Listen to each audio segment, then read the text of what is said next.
하나님의 말씀은 로마서 5장 12절부터 14절까지입니다. 짧은 말씀이니까요, 우리 같이 합독하도록 하겠습니다. 로마서 5장 12절부터 14절까지 한 목소리로 함께 읽습니다. 그러므로 한 사람으로 말미암아 죄가 세상에 들어오고 죄로 말미암아 사망이 들어왔나니 이와 같이 모든 사람이 죄를 지었으므로 사망이 모든 사람에게 이르렀느니라. 죄가 율법이 있기 전에도 세상에 있었으나 율법이 없었을 때에는 죄를 죄로 여기지 아니하였느니라. 그러므로 아담으로부터 모세까지 아담의 범죄와 같은 죄를 짓지 아니하는 자들까지도 사망이 왕노를 하였나니 아담은 오실 자의 모양이라. 네, 로마서 강해 주일 20번째 시간, 같은 죄를 짓지 아니하는 자들까지로, 본문은 5장 12절부터 14절까지의 말씀을 가지고 부제로서는 원죄 오리지널 신이라고 하죠. 라는 제목으로 하나님의 말씀 함께 나누겠습니다.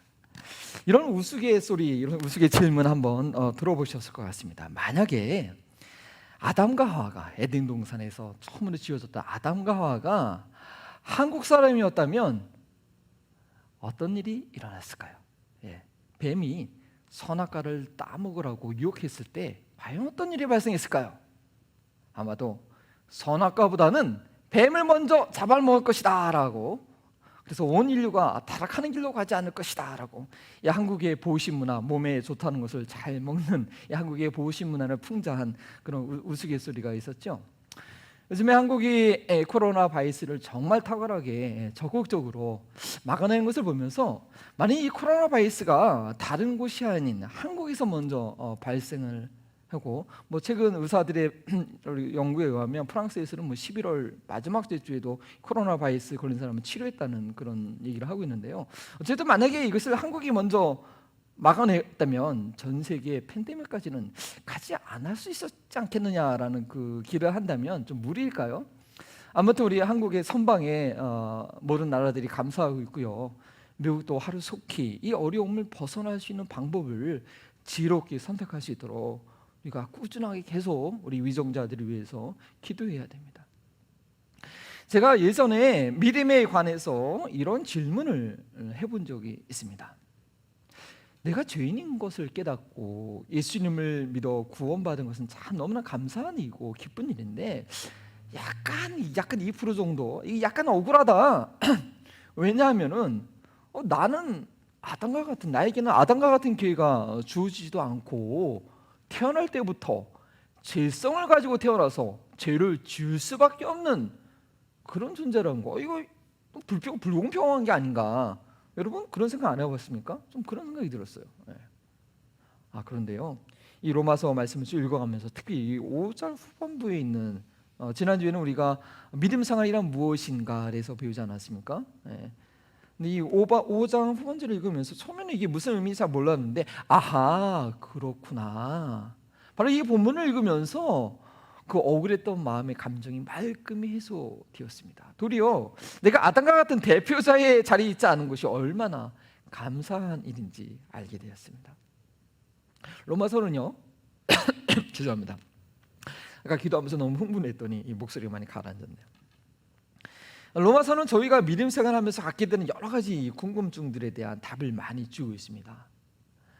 오늘 본문 말씀은 우리가 흔히 들어봤던 그 신학적 용어로는 원죄라고 하죠. 원죄, 원래 있던 죄, 영어로는 오리지널 신, 이 죄의 근원이라고 하는데, 이거에 대한 설명을 하는 그 근거가 되는 말씀입니다. 저희가 로마서 5장부터 8장을 그 로마서의 본론 중에 본론이라고 했습니다. 그래서 이 복음이 어떻게 우리 삶을 변화시키며 믿음으로 살아가는 그 원리에 대해서 설명해 주는 하나의 묶음이라고, 5장부터 8장은 떨어진 것이 아니라 하나의 묶음으로 저희가 봐야 된다고 했습니다. 그래서 지난주에 말씀드렸던 그 내용은, 본문은 5장 1절에서 11절까지는 그 전체의 모습을 그려주는 것인데, 이제 그 본격적인 내용을 이제 하나씩 이제 들어가게 됩니다.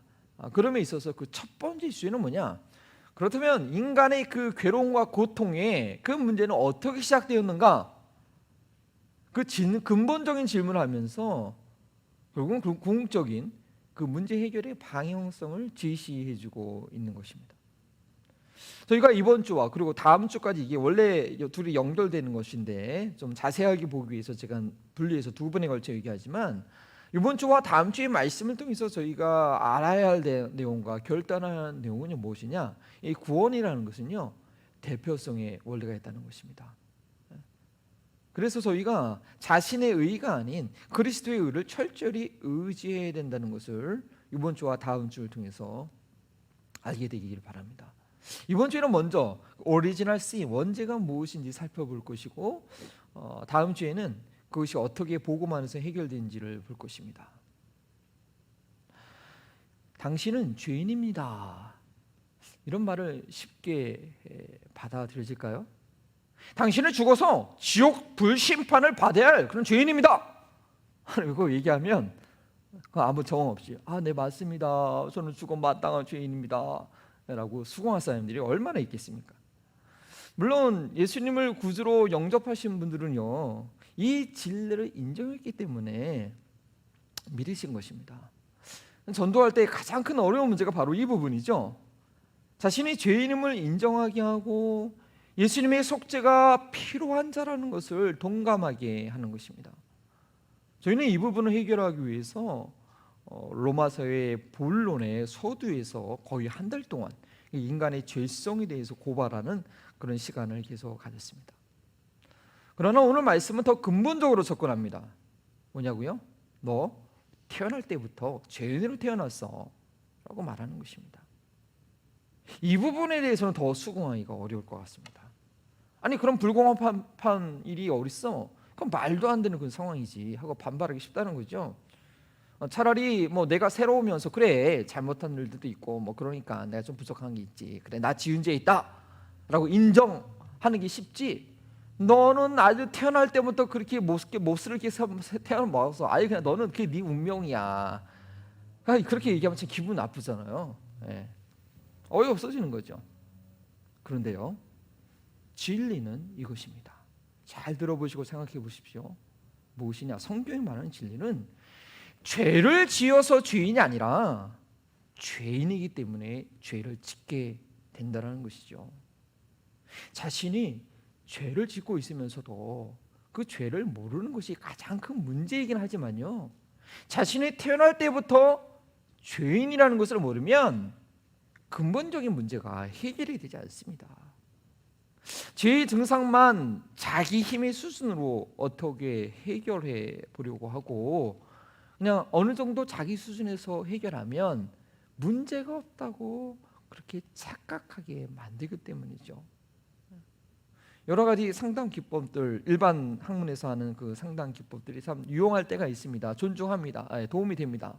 근데 우리 기독교 상담에서는 그런 일반 상담 심리학 이렇게 얘기하죠. 그냥 반창고 붙이는 것이다. 그러니까 안에 깊은 문제를 드러내고 그를 근본적으로 치료해 주는 것이 아니고 반창고만 붙이는 정도다라고 저희는 이해합니다.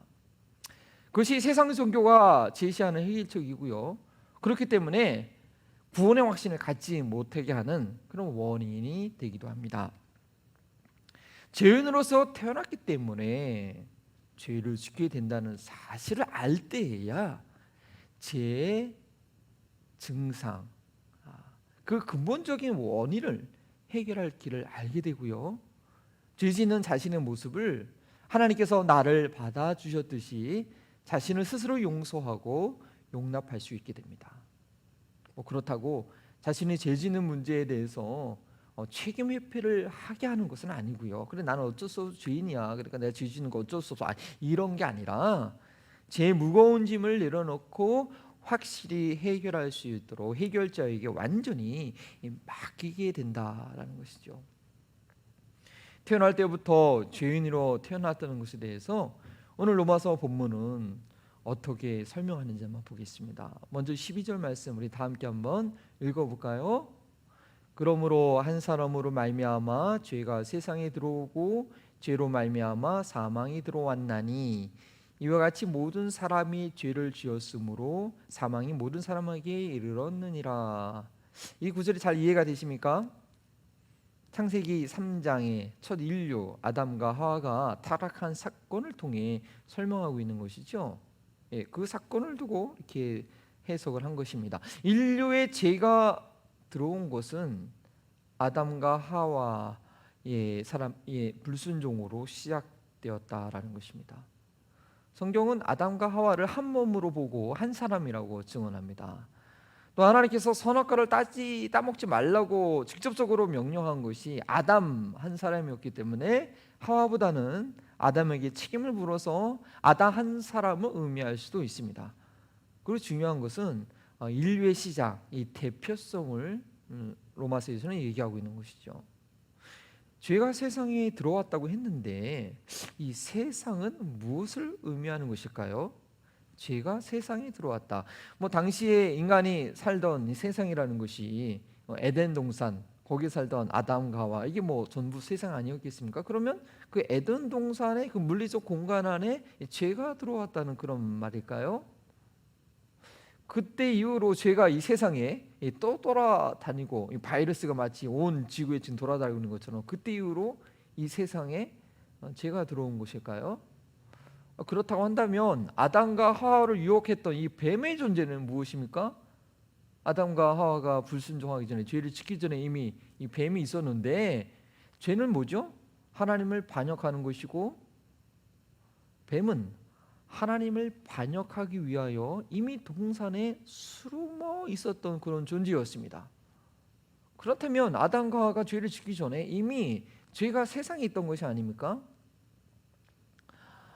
따라서 그것보다는 세상은 인류를 의미해야 한다고 봐야 더 논리적으로 이해가 되는 것입니다. 아담 한 사람의 범죄로 인해서 영적 세계에서 하나님을 거역했던 그 천사, 그 사탄의 반역이, 그 죄가, 즉 인간 존재 안으로, 그때부터 인간 안으로, 인간의 의지 안으로 들어오게 됐다는 것이죠. 그런데 죄가 들어오면 반드시 따라오는 게 있습니다. 뭡니까? 결과는 죽음입니다. 그래서 인간이 죽음을 맞이하게 된 것이고, 이것은 이미 하나님께서 아담에게 선악과를 먹게 되는 날에는 죽게 된다라고 이미 말씀하신 바이죠. 그리고 이 죽음은요, 하나님과의 교제가 끊어지고 영원한 생명을 얻을 수 있는 생명나무 열매를 따먹을 수 없도록 에덴 동산에서 추방당했을 뿐 아니라 하나님과의 교제가 끊어지는, 또 영생의 길을 얻을 수 없는 그런 영적인 죽음뿐 아니라 흙으로 돌아가게 되는 육체적 죽음까지 당하게 되었습니다. 그리고 여기 이 사건은 아담과 하와가 후손을 낳기 전의 일입니다. 아담과 하와는 생육하고 번성하라는 그런 명령이 있었는데 그 전에 있었던 일이죠. 그들의 후손을 낳는 것은요, 에덴 동산에서 쫓겨나서 하나님과의 직접적인 교제 없이 육체의 죽음을 향해서 살아갈 때인데, 그래서 아담과 하와의 후손들은요, 마찬가지로 이러한 죽음의 연장선 가운데 태어났다라는 것입니다. 아담과 하와가 죄가 없었던 그런 순결한 상태에서 태어났던 것이 아니라 흑인이 흙으로 돌아가야 하는 상태에서 태어났고요, 하나님과의 교제가 에덴 동산에서처럼 자연스럽게 이루어지는 것이 아니라 의도적으로 믿음으로 제사라는 것을 드려야지 하나님과의 교제가 이루어지는 그런 영적 상태에서 태어난 것입니다. 이것이 아담 이후의 모든 인류의 상태입니다. 그것을 설명해 주듯이 12절 후반부는요, 그와 같이 모든 사람들이 죄를 범하여서 모든 사람들이 죽게 되었다고 말합니다. 그와 같이, 이와 같은 방법으로라는 이 접속사의 의미를 여러분 잘 이해하셔야 됩니다. 아담이 죄를 지어서 죽게 된 것처럼, 그 아담처럼 모든 사람들이 죽게 되었는데, 그것은 아담이 죽은 원인처럼 그 위에 모든 사람들도 같은 원리로 죄를 지어서 죽게 되었다는 그런 설명입니다. 이 땅에서 영원히 죽지 않고 아직까지 살아있는 사람이 있습니까? 단 한 명도 없지요. 육신을 가지고 이 땅에서 영원히 살 사람은 아담과 하와 이후로 단 한 명도 없었고 앞으로도 없을 것입니다. 물론 에녹과 엘리야처럼 하나님께서 특별히 육체적 죽음을 보지 않고 이렇게 하늘로 데리고 가신 사람들도 있습니다. 이것은 우리가 앞으로 들림받게 될 것이라는 그런 것을 구약에서 모델로 보여주는 것이 아닙니까? 그러나 그들이 그 육체의 몸을 가지고 이 땅에서 지금까지 살고 있는 것이 아닙니다. 그래서 무엇을 말해줍니까? 이 땅에 아담 이후로 태어났던 모든 사람들이 죄인이었고 다 지금 태어난 사람들도 모두가 죄인이라는 뜻입니다. 아담과 하와 이후에 이 땅에서 육신을 가지고 태어난 인간은요, 모두 다 한 명의 예외도 없이 죄인이다라는 것입니다. 그러나 육신을 가진 분 중에서 다 한 명의 예외가 있다는 것, 저를 잊어버리면 안 됩니다. 누구죠? 우리가 믿고 의지하는 바로 예수 그리스도, 성령으로 잉태하신, 이거 혈통적인 방법이 아니라 아담의 혈통을 따라 태어나는 것이 아니라 하나님의 특별한 방법으로 죄 없이 태어나셨고 또 죄 없는 삶은 모든 사단의 유혹을 이겨내신, 십자가에서 죽음으로 순종하신, 죄 없는 삶을 완성하신 예수님 한 분 계시죠. 단지 인간의 죄를 짊어지기 위해서 그 육신의 죄를 정하시고 죽으셨습니다. 로마서 8장에 있는 아주 중요한 말씀입니다. 나중에 다시 한번 설명드리게 됩니다. 그 인간의 죄를 위해서 대신 죽기 위해서 육신의 죄를 정하셨고, 그러므로 그 육신을 갖고 영원히 살지 못하고 살면 안 되고요, 죽으셨습니다. 죄가 없으심에도 죽으셨죠. 그러나 예수님은 영원히 살아계시죠. 어떻게 해요? 다시 부활하셔서 죄가 없으신 분인 것을 증명하셨고, 부활하신 몸으로 영원히 지금도 살아 계십니다.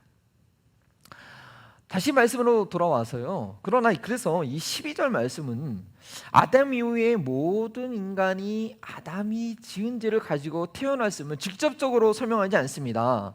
왜냐하면 이와 같이라는 접속사는 모든 인간이 죽게 된 원리가 무엇인지 설명해 주실 뿐입니다.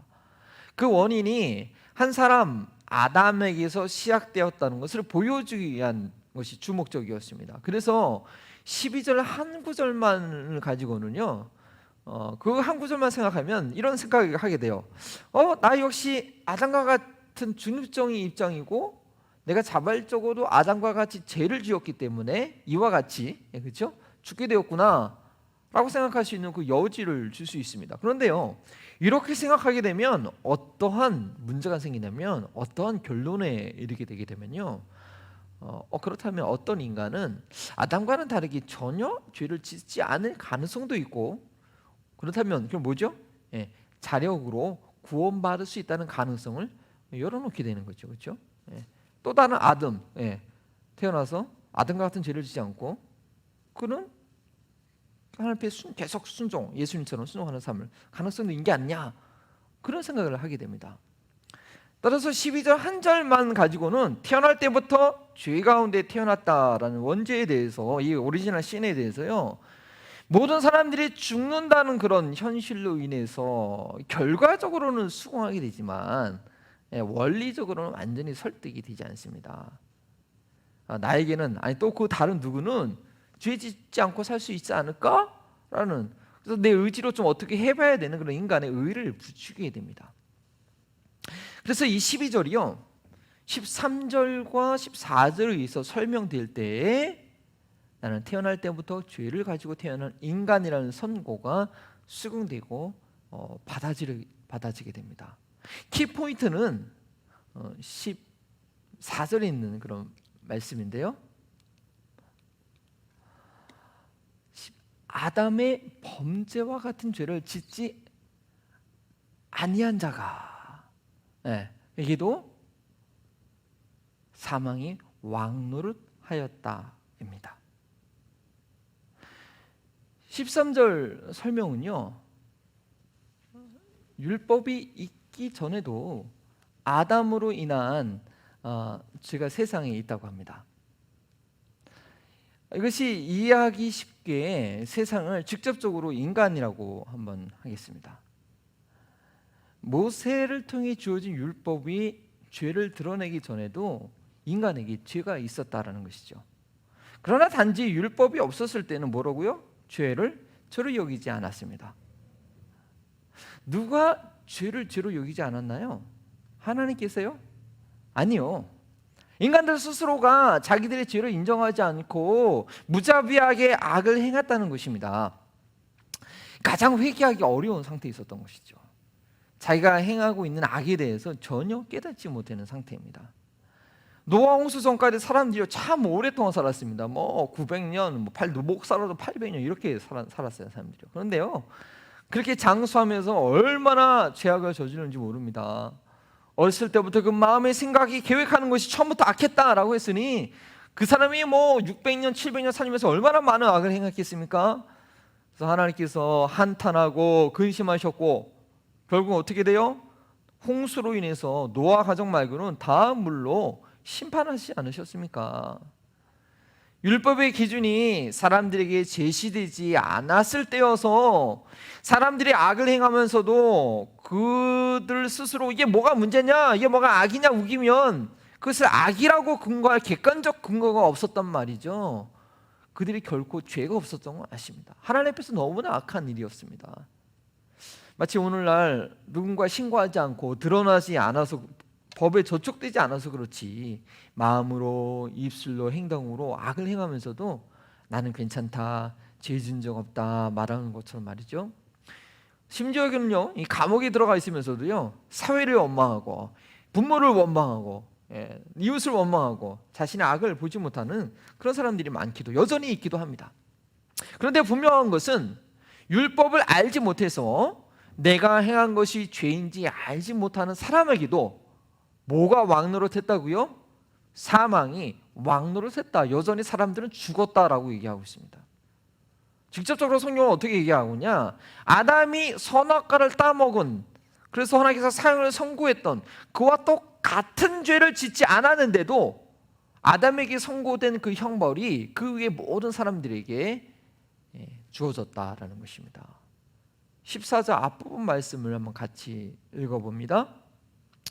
그러나 아담으로부터 모세까지 아담의 범죄와 같은 죄를 짓지 아니한 자들까지도, 저희 설교 제목이죠. 같은 죄를 짓지 아니한 자들까지도 어떻게 해요? 사망이 왕노릇하였나니. 이것이 무엇을 말합니까? 내가 아담과 같은 죄를 짓지 않았더라도 내 안에 아담을 주장했던 그 사망이 왕노릇하고 있다는 것입니다. 내 앞에 선악과 같은 그런 율법이 있고 내가 그 율법을 지켜내지 못해서가 아니라 양심대로 바르게 선택하지 못해서가 아니라 이미 사망이 왕노릇을 하고 있었다라는 거예요. 율법과 상관없이 양심을 따르느냐와 상관없이 이미 태어나면서부터 아담과 함께 아담의 혈통으로 인해 죄와 사망의 다스림 아래 있게 되었다라는 것입니다. 저희로서는 정말 답답한 노릇입니다. 그런데요, 이것이 전혀 답답한 상황이 아니라는 것 제가 다음 주에 설명드리고요, 우선은 그런 답답한 상황에 대해서 계속 말씀드립니다. 왕노릇이 무엇인지 아십니까? 사극을 즐겨보신 분들, 왕 앞에 있는 신하들의 모습, 고개도 못 들고 이렇게 성은이 망극하옵니다. 왕이 한마디 하면 성은이 망극하옵니다. 그 모습을 보시지 않습니까? 또 이제 한국에서 군생활 하신 분들을, 내무반에서 군생활이 고생스럽게 하신 분들, 자신의 의지와 상관없이 명령에 절대 복종해야 되는 그런 괴로운 2년의 시간들 여러분 아실 것입니다. 한국에서 한때 청소년들 사이에 왕노릇 게임 때문에 사회적인 문제가 된 적이 있었습니다. 어떤 내기를 해서 지면요, 이긴 학생은 왕이 되는 거예요. 그리고 진 학생은 누구요? 신하가 되는 거죠. 신하제는 종이 되는 거예요. 그래서 왕이 시키는 대로 뭐든지 다 해야 됩니다. 근데 문제는 이 인간이, 이 학생들도 이게 악한 있이 있어가지고 이 이긴 학생들이요, 짓궂은 각종 가학 행위를 시키고 이 진 학생들은 시킨 대로 다 하더라는 것이죠. 그래서 사회적인 큰 문제가 된 적이 있었습니다. 최근에 좀 문제가 되고 있는 N번방 사건, 거의 다 잡힌 것 같아요. 참 그 기사를 읽어보면 참 비참합니다. 그것도 비슷한 상황이죠. 약점을 잡힌 그 여성들, 심지어는 그 어린 여학생들까지도 그 수치스러운 그녀들의 영상을 갖고 있는 이들에게 시키는 대로 그냥 거기서 못 벗어나고 계속 그 부끄러운 일을 해야만 했었던 것입니다. 죄와 사망이 내 삶 가운데 왕노릇을 할 때 상황이 그렇다라는 것입니다. 왕이 명령하면요 꼼짝없이 따라하는 신하들처럼 죄와 사망이 내 감정과 의지와 생각을 복종을 시키는 것입니다. 왕의 명령 아래 있는 신하들처럼 벗어날 수가 없는 것입니다. 도박 중독에 걸린 사람들 보십시오. 그런 얘기 흔히 듣지 않습니까? 손가락을 잘라가면서 내가 다시는 그냥 우리 집안을 그냥 망하는 이 도박을 하지 않겠다 결심을 해도 제가 도박하는 심리를 부추기며 10손가락 다 잘라가면서 자기 자녀들 자기 아내까지 팔아가면서 그 도박장에 달라가는 거 아닙니까? 거기에 노예처럼 복종하는 거예요. 내 딴은 그래 자기 의지적으로 내가 한 번만 더 내가 이제 그렇게 하는 것 같지만 아니에요. 그거 그냥 죄한테 종로로 타고 있는 거예요. 섞고 있는 것이죠. 쇼핑 중독, 인터넷 중독, 음란물 중독, 알코올 중독, 니코틴 중독, 도벽, 이 자신의 삶을 파괴하는 것을 알면서도 벗어나지 못한 중독들은요 이 심리적인 문제도 있지만 그 표면적인 문제 이전에 뭐냐? 죄의 영향력 아래에 있는 영적인 문제라는 것, 이거 간파하지 못하면 절대 벗어나지 못합니다. 사도 바울은요 그러한 자신의 그런 경험을 이렇게 고백합니다. 로마서 7장 15절 말씀이죠. 내가 행하는 것을 내가 알지 못하노니 곧 내가 원하는 것을 행하지 아니하고 도리어 미워하는 것을 행함이라. 저희들도 그 일을 하면 분명히 후회할 것 같은데 알면서도 계속 행하는 그런 자신을 보면서 내가 너무나 미워지고 고통스러운 감정, 이런 죄의식 가운데 있었던 그런 죄인들이 아니었습니까?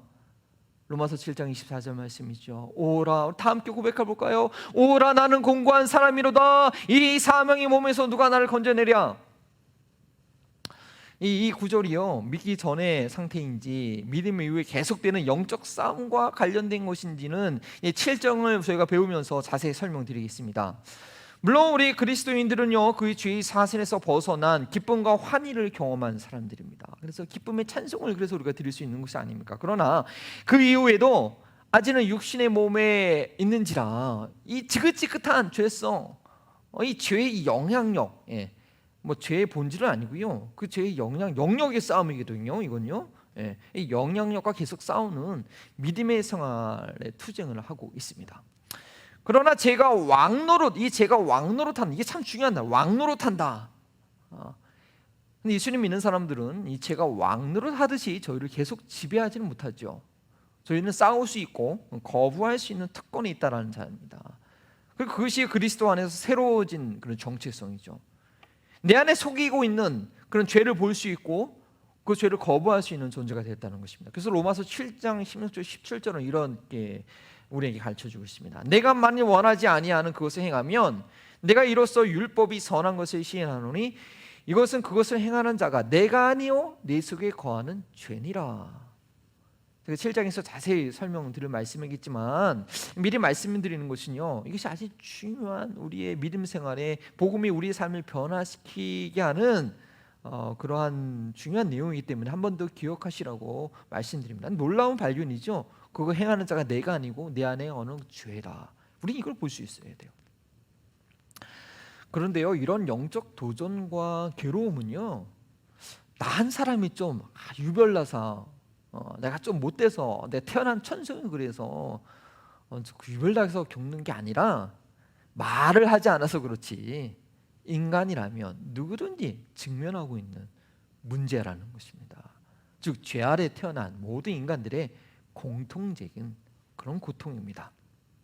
자신은 마음만 먹으면 뭐든지 하고 싶은 대로 할 수 있고 목표한 바를 성취할 수 있고 그 무엇에도 제한받지 않는 그런 자윤이라고 자부한다 할지라도 반복되는 죄의 문제를 해결하지 못하면 예수께서 말씀하신 대로 결국 그것은 가장 무서운 가장 잔인한 그 주인 바로 죄의 노예일 뿐입니다. 가장 악독한 주인은요 가장 악독한 상사는 다른 것이 아니라 바로 죄입니다. 그렇게 고상하던 대학 교수가 존경받던 정치인이, 의사 등 전문 직종에 있던 사람들이, 때로는 목회자들이 하루아침에 모든 공직과 직장과 사역에서 쫓겨나고 그 명예를 실추하는 그 행동을 하는 이유가 무엇이겠습니까? 자신이 죄의 종으로 있다는 것을 모르고 있기 때문입니다. 자기가 그런 거짓을, 그런 부끄러운 짓을 대놓고 할 수 있으리라고는 아마 상상도 못했겠지요. 그런데 그 삶을 면밀히 이렇게 자세히 살펴보면요, 죄가 시키는 대로 조금씩 은밀히 하다가 나중에는 다 들통내고 결국 자기 파멸에 이르게 되는 것입니다. 어쩌면 그렇게 드러나는 것이 그 사람에게 복일 수 있습니다. 그렇게 지옥 심판 받지 않고 부끄러움 당해서 돌이킬 수만 있다면 그게 다행일지는 모르죠. 자유가 아니면 죽음을 달라. 미국이 자유라는 가치를 아무리 부르짖고 외쳐도요, 이 실상을 가만히 들여다보면 아주 이기적인 욕망에 매여 있는 자유라는 것입니다. 나의 자유를 위해서는요, 다른 사람들의 목숨과 경제적인 손해는 아랑코 하지 않는 그런 이기심을 포장한 욕망일 뿐이라는 것, 지금 사회의 현상이 드러내고 있지 않습니까? 공공의 선을 추구하는 그런 자유가 아니고요, 그냥 자기 나라만 잘 되면 그만, 내 가정만 안전하면 그만, 총기 사건가 나던 말건, 자기 안전을 위해서는요, 자국의 안전을 위해서는 수많은 사람들이 이렇게 굶어 죽든지 상관하지 않는 거예요. 일단 내 나라가 잘 돼야 된다는 거죠. 그게 우리나라 자유다. 뭐 내가 하겠다는데 뭔 소리냐. 자신의 자유로운 삶을 위해서는요, 자, 힘없는 태아의 생명을 죄책감 없이 죽이는 아주 악랄한 그런 욕망을 자유라는 이름으로 포장해서 그것을 법제화하려 하는 운동이 이 땅 가운데 일어나고 있는 것입니다. 모든 인간은요, 또한 죽음을 해결하지 못한 죽음의 노예입니다. 부활의 소망이 없는 인간은요, 일평생 죽음이라는 것, 그런 두려움에 매여 있어요. 난 죽음 두려워하지 않다라고 얘기한 사람이 있지만 사실은 그 죽음이 두려운 거예요. 그래서 그 죽음이 마지막이라고 생각하니까 그 순간까지 어떻게 해서든지 이 땅에서 잘 먹고 최대한 누리고 잘 사는 것, 이거 외에는 관심이 없고 뭐 늘 하는 얘기가 그 수준에서 못 벗어나는 거예요. 그리고 영원한 나라에 대해서 우리가 어떻게 살아야 될지 뭐 생각조차 할 뭐 그런 뭐 생각이 없죠, 사실은요. 이렇게 죄와 사망의 종로로 타고 있는 인간의 상태를 우리가 직시해야지 제 근본 문제를 해결하는 방법을 이해하게 됩니다. 죄를 지어서 죄인이 된 것이 아니라, 주보의 그 요약지, 그 잘 답을 한번 써보십시오. 뭐라고요? 죄를 지어서 죄인이 아니라 죄인이어서, 죄인인 것이 먼저입니다. 죄인이어서 죄를 짓는다라는 것입니다. 죄인이기 때문에 반복적으로 내가 죄를 짓고 있다는 것을 알아야 됩니다. 죽음의 선고가 이미 내려진 사망이 왕노릇하는 것은 아담 안에서 죄인으로 태어났음을 인정해야 됩니다.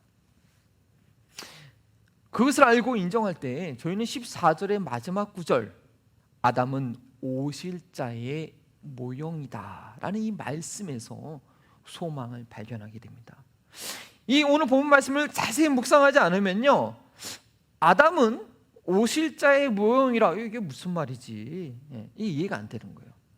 요 바로 14절 마지막 구절과 다시 15절부터 그 뒷부분이 이제 연결이 되는 건데요, 우리 모두가 아담이 지은 그 죄 안에 있다는 것을 인정할 때, 나는 태어나서부터 아담이 지은 그 죄와 그 선고가 내 위에 있다는 것을 인정할 때, 그 순종을 실패한 첫 번째 아담이 아니라 순종에 성공한 두 번째 아담, 예수 그리스도 안에서 회복될 수 있는 소망을 갖게 되는 겁니다. 아담은요, 단지 이 오실자의 모형일 뿐이라는 거죠. 아담이 그렇게 죄를 지고 실패했던 것처럼 성공할 그 또 다른 오월자가 있다라는 것, 우리는 거기에 소망을 둬야 되는 것입니다. 아담과 같은 역할을 할 또 다른 아담이 올 터인데, 저희가 첫 번째 아담과 연관되어 있는 것처럼, 내가 첫 번째 아담과 연관되어 있다면 이 두 번째 아담, 가도 연관되어서 그 첫 번째 실패에서 회복될 것이라는 것이죠.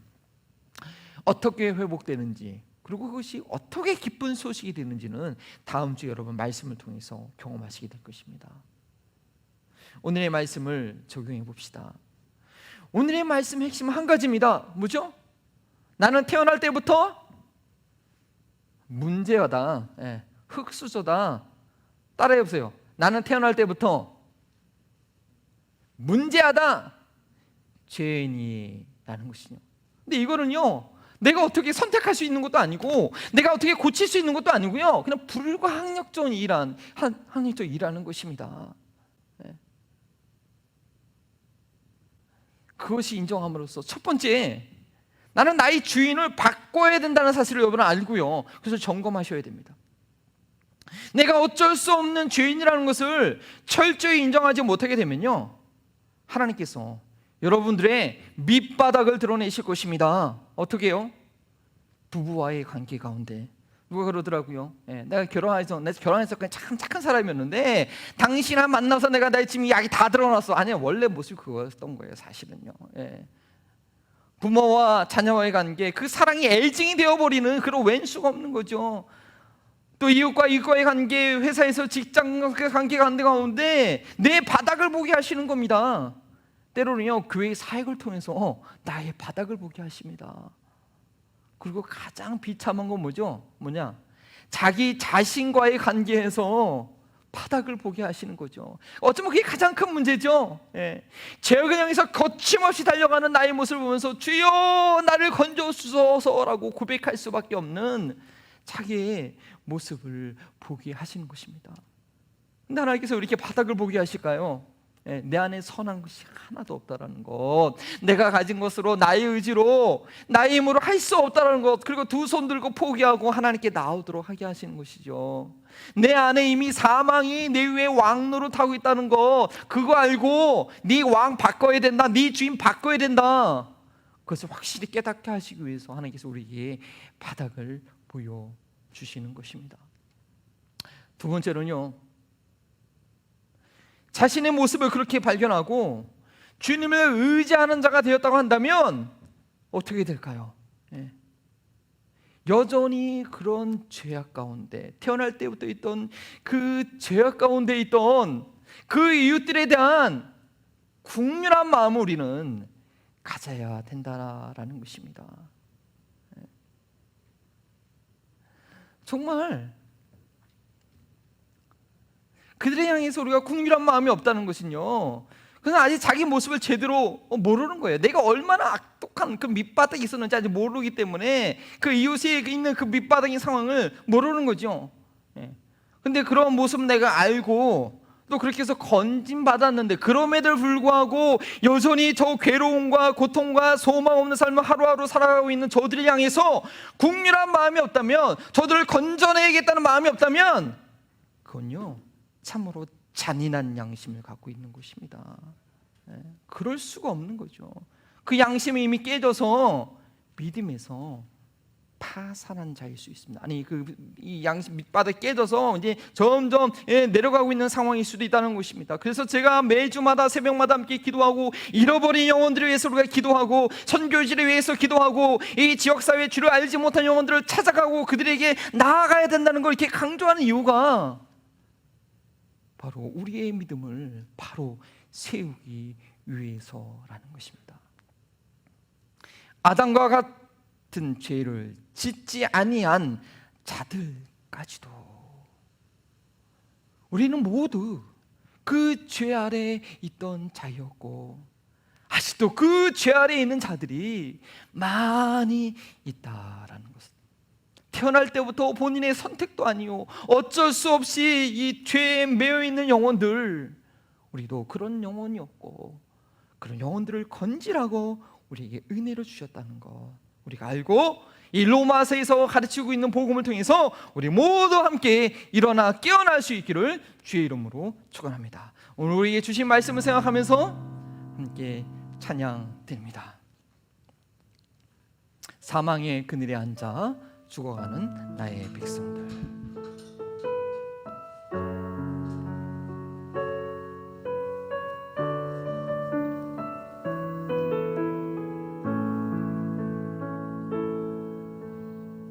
사망의 그늘에 앉아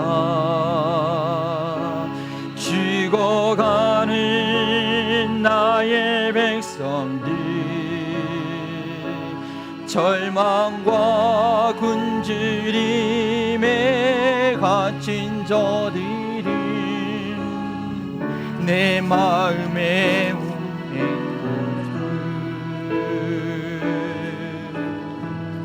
고통의 멍에에 매여 울고 있는 나의 자녀들, 나는 이제 일어나 저들의 멍에를 겪고 눈물 씻기기 원하는데, 네가 내게 부르짖어 저들을 구원케 할까. 네가 나를 위해 가서 나의 사랑을 전할까. 나는 이제 보기 원하네.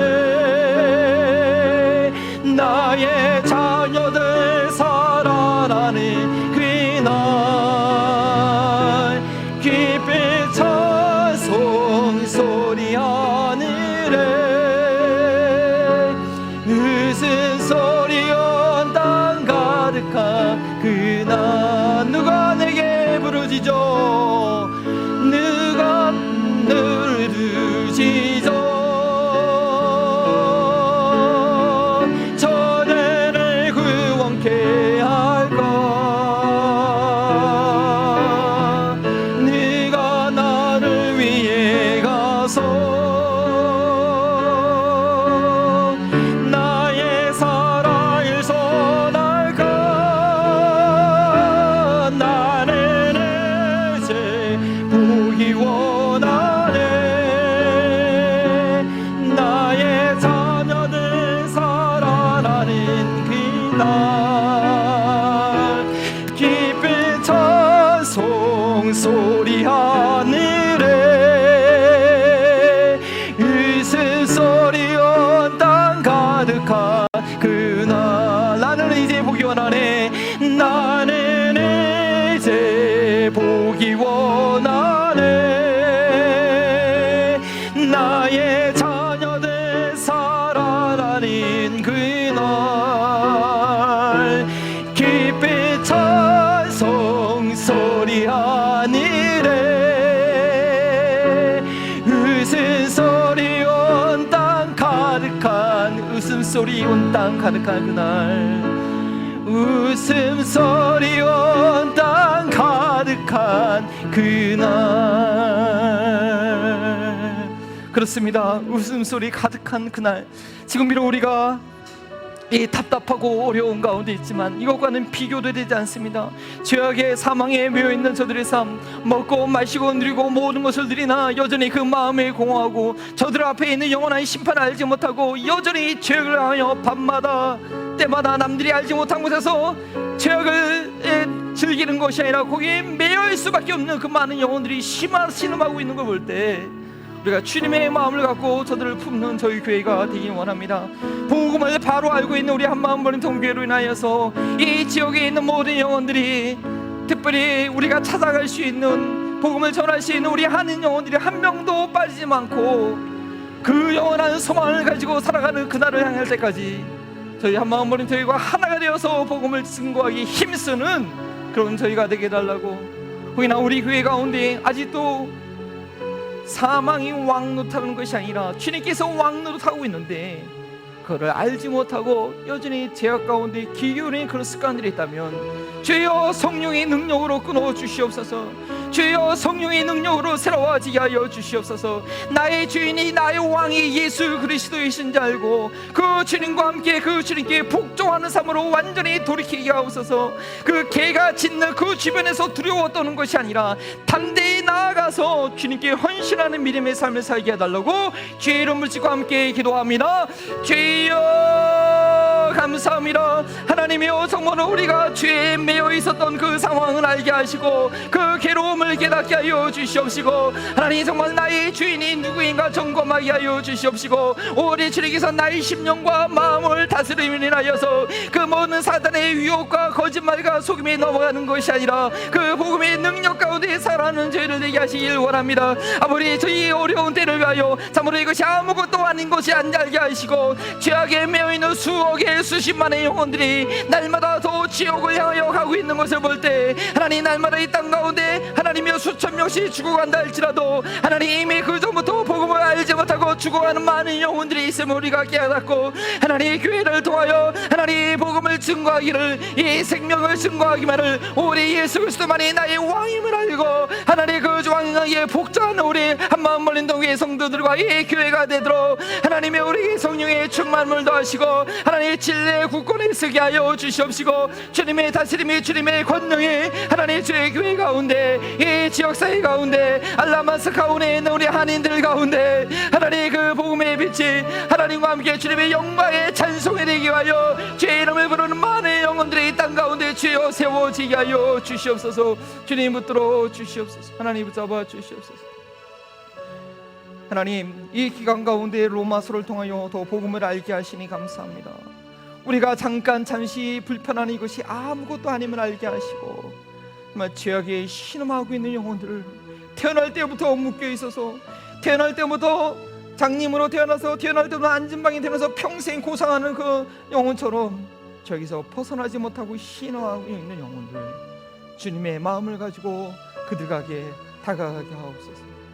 주님께서 나의 왕이심에도 불구하고 주님께 복종하지 못하고 아예 또 옛죄를 깨끗게 하심을 알지 못하고 아니 무기력하게 앉아있는 나의 마음이십니까? 주여, 이 기간에 주님을 찾게 하여 주시고 결단하게 하여 주시옵시고, 하루하루 날마다 십자가를 지고 세상 즐거움이 아니라 주님 안에 있는 즐거움을 누리는 참다운 믿음 가운데 이번 기간을 통하여 우리를 연단하여 주시옵소서.